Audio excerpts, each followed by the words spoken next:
నెల్లూరు జిల్లా ఆత్మకూరు మున్సిపల్ బస్టాండ్లో మెప్మా సీఎంఎం హర్షిత ఆధ్వర్యంలో community organizer Madhavi urban market ను ఏర్పాటు చేశారు. స్వయం సహాయక సంఘాలకు చెందిన మహిళలు తయారు చేసిన ఉత్పత్తులను మార్కెట్లో విక్రయానికి ఉంచారు. పలువురు మహిళలు మార్కెట్ ను సందర్శించి కొనుగోలు చేశారు. మహిళలను ఆర్థికంగా అందుకోవడం కోసమే ఈ మార్కెట్లను ఏర్పాటు చేస్తున్నామని తెలిపారు. అంతేకాకుండా జన సంచారంలో మార్కెట్ ను ఉంచితే మహిళలకు వ్యాపార అభివృద్ధి పెరుగుతుందని ఏర్పాటు చేశామని తెలిపారు. ఈ మార్కెట్లను ఆత్మకూరులో పలు ప్రాంతాలకు విస్తరిస్తామని పేర్కొన్నారు.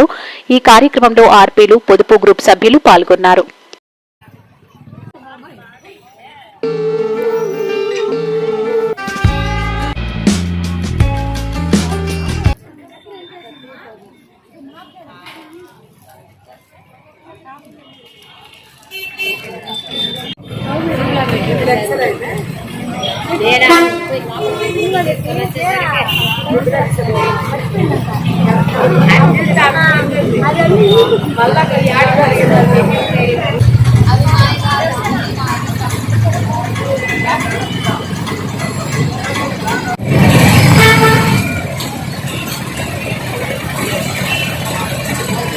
ఈ రోజు ఈ అర్బన్ మార్కెట్ ని మాకు ముఖ్య అతిథిగా మా సీఎం హర్షిత మేడం ఆదేశాల మేరకు మా ఆత్మకూరు యుఎల్బిలోని ప్రతి ఒక్క సభ్యురాలు కూడా 20 లక్షలు అంటే లోను 2 లక్షలు కాబట్టి వారు చేసే వ్యాపారాలని ఇక్కడ జనసంధానంలో జరిగితే వాళ్ళకు కూడా ఏదో ఉపాధి కలుగుతుందని చెప్పే ఉద్దేశంతో ప్రతి నెల కూడా 23, 24 తేదీల్లో పెట్టాలనుకున్నాము. కానీ కొన్ని కారణాల చేత ఈరోజు 27వ తేదీన జరుపుతున్నాము.